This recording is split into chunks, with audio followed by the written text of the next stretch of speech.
কাশ্মীরে দুর্ধর্ষ অপারেশনে এনকাউন্টারে একের পর এক জঙ্গিকে আজকে খতম করলো ভারতের সেনা। আজকে সকালে কাশ্মীর কিন্তু উত্তাল হয়ে ওঠে জঙ্গি বনাম ভারতের সেনাদের এক লড়াইয়ে। এবং এই পুরো ঘটনাটি ঘটেছে কাশ্মীরের উধমপুর ডিস্ট্রিক্টে। এবং সকাল থেকেই একাধিক জঙ্গি ঘাঁটিকে ইন্টেলিজেন্স মারফত খবর পেয়ে আক্রমণের আওতায় নিয়ে আসে ভারতের সেনাবাহিনীর সদস্যরা।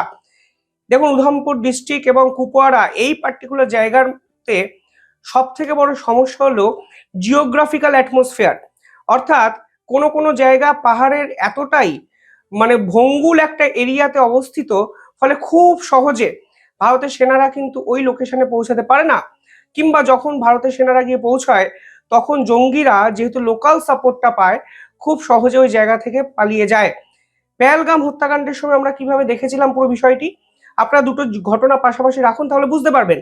পেহেলগাম হত্যাকাণ্ডে পাকিস্তানের জঙ্গিরা পাকিস্তান থেকে এসে পাহাড়ের উপরে এক গোপন ডেরায় কিন্তু দিনের পর দিন লুকিয়েছিলেন, এবং সেই 4জন জঙ্গিকে কিন্তু পাকিস্তানের এই মদতপুষ্ট জঙ্গিদের সাহায্য করেছিলেন কাশ্মীরি এক শিক্ষক। এবং সেই কাশ্মীরি শিক্ষকটি ওই গোপন আস্তানায় মোবাইলের চার্জার, খাবার এবং প্রয়োজনীয় সমস্ত সামগ্রী কিন্তু দিনের পর দিন পৌঁছে দিতেন। ঠিক একইভাবে এই পেহেলগাম হত্যাকাণ্ডের পর পাহাড়ের এই সকল বিপদসংকুল জায়গা, যেগুলোতে খুব সহজে রিচ করা যায় না, সেই জায়গাগুলোকে কিন্তু টার্গেটের আওতায় নিয়ে আসে ভারতের সেনাবাহিনী। কারণ তারা বুঝে গেছে যে কোন কোন পকেটে এই জঙ্গিরা লুকিয়ে থাকতে পারে। আর এরপরেই উধমপুর ডিস্ট্রিক্টে আজকে দুর্ধর্ষ এক অভিযান ভারতের সেনাবাহিনীর সদস্যরা কিন্তু করে। এই পুরো বিষয়ে একটি খারাপ খবরও আছে, একজন ভারতীয় সেনাবাহিনীর সদস্য কিন্তু নিহত হয়েছেন। কিন্তু যেভাবে ভারতের সুরক্ষার জন্য ভারতের সেনাবাহিনী এই প্রচন্ড ঠান্ডায় জঙ্গিদের বিপক্ষে লড়াইতে ঝাঁপিয়ে পড়লেন, তাতে কিন্তু আপনাকে কুর্নিশ জানাতেই হবে। এবং এই পুরো ঘটনাটি নিঃসন্দেহে ইতিহাসে থেকে যাওয়ার মতো ঘটনা, কারণ প্রথমবারের জন্য এই ধরনের অ্যাগ্রেসিভ এনকাউন্টার আমরা পেহেলগাম হত্যাকাণ্ডের পর কিন্তু দেখতে পেলাম।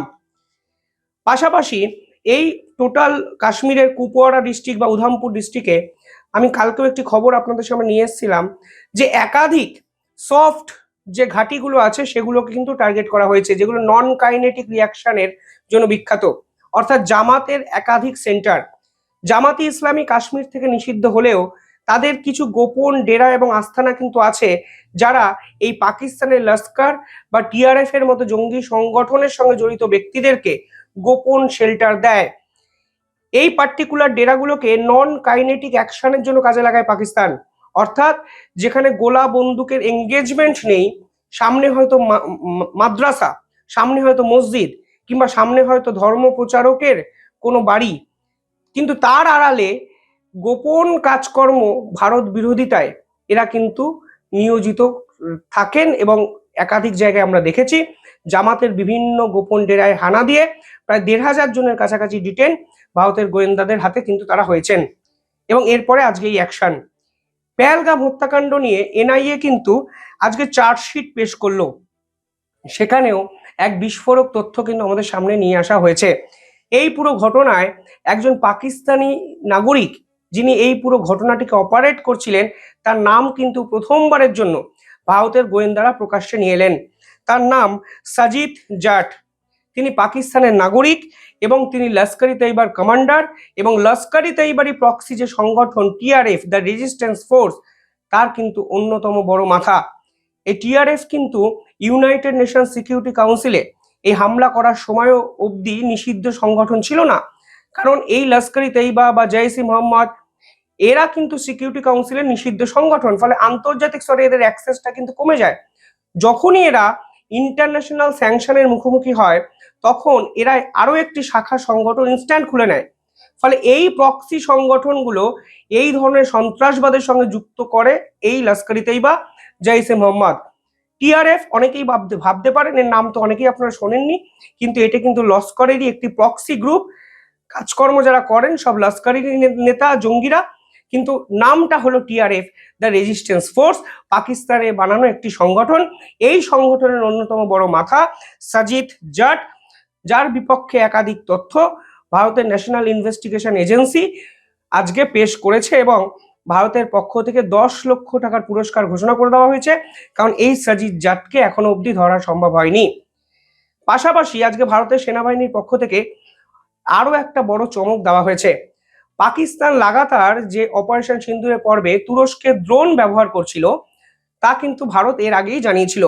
আজকে ভারতের হাতে ধরা পড়া একটি তুরস্কের ড্রোনের ভিডিও এবং ছবি প্রকাশ করে দেওয়া হয় সেনাবাহিনীর পক্ষ থেকে, এবং সেখানে দেখা যাচ্ছে তুরস্ক যে ড্রোন ভারতের সীমান্তের উদ্দেশ্যে পাকিস্তানকে দিয়ে পাঠানোর চেষ্টা করেছে, তা শুধু ড্রোন অ্যাটাক করার জন্য নয়, সেই ড্রোনে 10 কেজির উপরে এক্সপ্লোসিভ ছিল, এবং সেই ড্রোন সে ড্রোন নয়, তা কিন্তু তুরস্কের কামিকাজি ড্রোন, অত্যন্ত উৎকৃষ্ট মানের ড্রোন, যার রেঞ্জ কিন্তু 190 কিলোমিটার।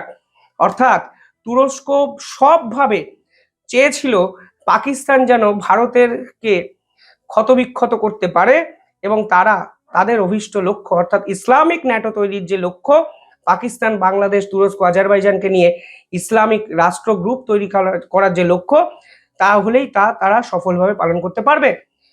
দেখুন, এই খবর যখন আমি বারবার বলি আমার একটু খারাপই লাগে, কারণ এই তুরস্কতে যখন ভূমিকম্প 2023 সালে হয়, তখন ভারতের সেনাবাহিনী স্পেশাল টিম কিন্তু বারবার জল, কাপড়, খাদ্য দ্রব্য নিয়ে কিন্তু পৌঁছে গেছিল তুরস্কতে।